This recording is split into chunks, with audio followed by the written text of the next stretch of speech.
Meditation and spiritual life, Swami Yatiswarananda. Pray for purity. Purity is necessary for really calming the mind. The mind can be calmed only by good and perfect thoughts.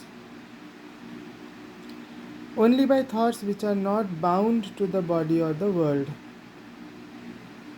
The Upanishad says, we must meditate on Brahman with a calm mind.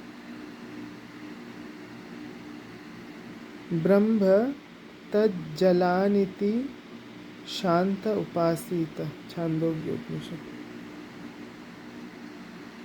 This calming of the mind is most important for all aspirants. In spiritual life, it is a prelude to real meditation. When we are struggling for purity of mind, we should seek the assistance of God. We should pray to Him for total purification of our minds. We generally find it helpful to pray not only for our own spiritual welfare but also for that of others. Pray intensely for purity, concentration, calmness, singleness of purpose, and for your own spiritual welfare. And also pray for the spiritual welfare of all other beings that they too may become pure and calm and concentrated and dedicated to the higher life. Praying for others has a soothing effect on our nerves. It expands our minds. That is why Swami Vivekananda taught that immediately after sitting for meditation, one should send thoughts of love to all creatures in all directions, north, south, south, east, north, west. You will find this immensely helpful. Every day we should make it a point to pray for the good of others. This sort of prayer is done with a certain amount of concentration, will bring good to others. Not only that, it cultivates in us a feeling of love for our fellow beings who are struggling for the higher life and passing through great anguish and difficulties. Expansion of the soul is very essential for true purity and calmness of mind and for concentrating it on the divine. So, when we pray for others, we ourselves get nearer and nearer to God. Don't brood over the past. One should stop all brooding over one's past, whatever might have been like. What is done is for all times and can never be undone. So think of purity. Think of what you are going to do in future, not on what you did in the past. He who thinks themselves to be pure becomes pure. Try to efface the past as much as possible. Try to efface all old associations and impressions by replacing them with better and purer ones. Swami Vivekananda used to say, would you try to wash dirt with dirt? Will sin cure sin? Weakness cure weakness? You do not become pure by thinking of impurity. You will never get rid of sin by thinking you are a sinner. This is wrong psychology and will always produce just the opposite effect.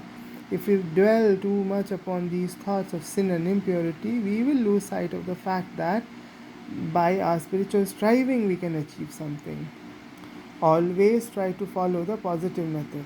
Instead of thinking, oh, what a sinner I am, oh, how impure I am, just think, purity is my birthright and my true nature. I am free by nature. My very nature is purity and holiness. The root cause of all impurities must be removed, not just their external manifestations. When we do this, we have to face a number of inner conflicts. But don't fear. Repression and the formation of complexes as such are not bad. They are necessary for a time as steps to complete sublimation, which comes much later. Why raise such a hue and cry about complexes? Complexes are formed, whatever we do. Indulgence creates a complex in one form. Abstinence creates a complex of another. So we have to choose that course which will lead us to something higher and more positive, which will make which will make us more and more free and help us in reaching the ultimate goal of life. We are continually forming complexes on the relative plane, whatever we do. There are laws in the spiritual world. The physical laws are not the only laws to be observed. In these matters, one must choose one's own path. Every beginner should make it a point to avoid all dangerous stimuli in whatever form they may come to him. A tender plant has to be protected by a hedge. Spiritual life must be lived at all costs, and that requires the development of tremendous willpower and concentration. It is not for sluggards and weaklings.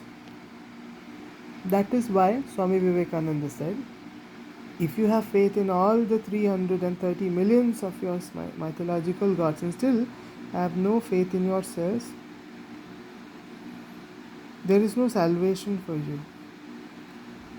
The sense of sin can be very good in the case of some temperaments, but only if it serves as a goad to higher endeavor. It must goad us on to something spiritual, but a far better means to get rid of all these encrustations of impurity is to think of our eternal innate purity, which is our real nature. If habit is our second nature, then pure self is our first nature.